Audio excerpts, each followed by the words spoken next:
Hello Tubesters, it's Gav and welcome to another one of my videos. Today we're looking at the 54mm resin Grenadier from Troop54. He's French Napoleonic from around the 1808 period, something like that.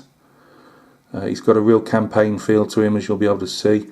I apologise, I've just tried to shoot this video once before. I've just got my hand over the camera slightly. The problem is with white, it gets bleached, or a lot of the colours, it gets bleached out under these lights. What I've tried to do, I haven't done any photographs with this. I'm waiting to get a plinth so I can do a base, and the plinth probably won't be for a couple of weeks. So I've got a couple of touch-ups to do on this. I'm going to just do one last highlight on the highest point of some of these creases. So I'm just trying to shade it a bit, because what I've tried to do is these areas here, which are now all just bleached white, these are actually quite a yellowish colour, and I put some grime on them. I'll go over some of the colours when I've done the final reveal video, but so they are a lot of, if you can think about it, a more yellowy colour than the trousers themselves. Just trying to keep moving this forward and backwards, trying to get a better feel on it, but I don't think you're going to, and I haven't put as I say, any photographs, so not 100% happy with the face yet. I've got a bit more work to do, especially on this right side. It's still a bit patchy, so it doesn't look very smooth, so I need to smooth that out with some more glazing. Again, I apologise, it's all being bleached out with the camera, with the lighting. I just wanted to give you a bit of an update really on what's going on. I did work on the blood stains. Again, you can't see them very well with the lights. There is a special name for it and I can't remember right now, but as you can see, this needs a bit more work doing to it yet, the actual bayonet frog, with the bayonet and the scabbarding.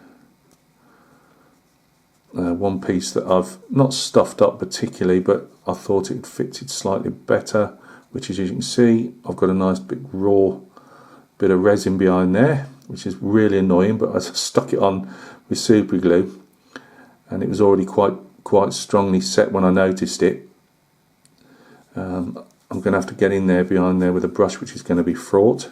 And now this side's fine, it's got more of a rounded look to it, and I like it. It's got some weight to the pack, you know.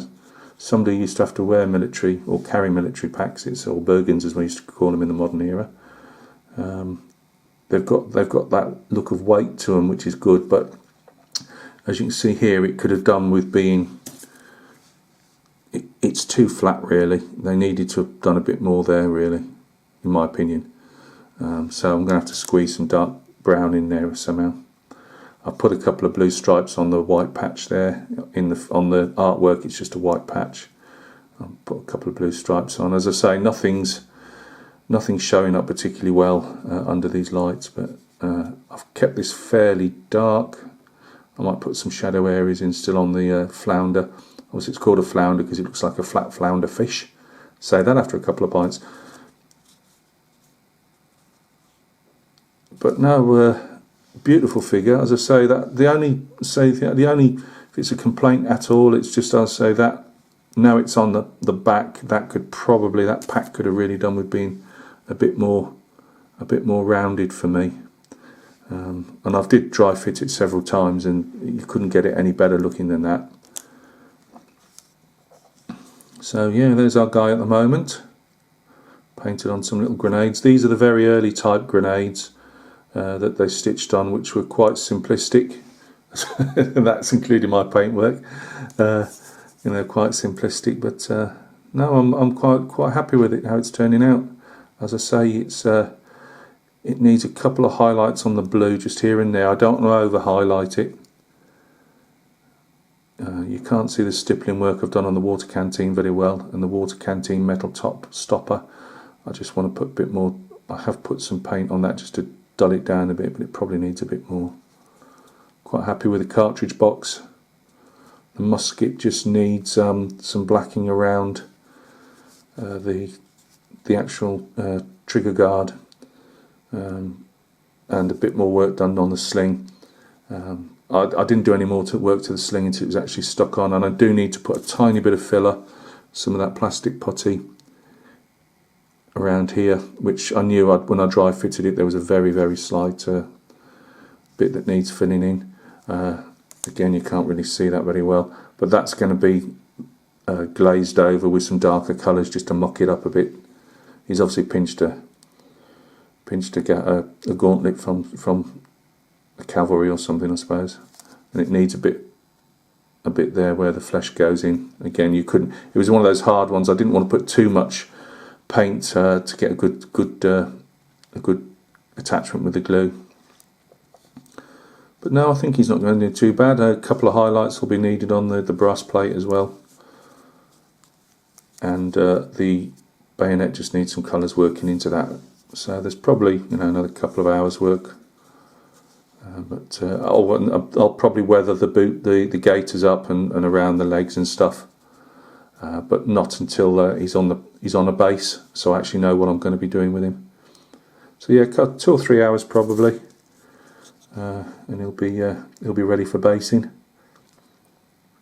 So guys, thank you very much. Once I've got, so we can get back. There we go.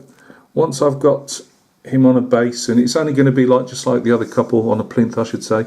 It'll just be a simplistic base, nothing too fancy because of just the surface area, and he'll be done.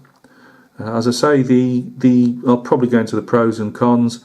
I'd only say to you, if you're doing something like this guy here is obviously, they leave like a channel for you to mount the musket, and obviously the hands are attached.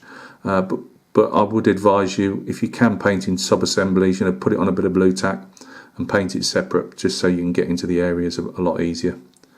So guys, thanks a lot for stopping by and taking a look. I hope everything's going well with you and your projects, and we will catch each other very soon on another video. Cheers.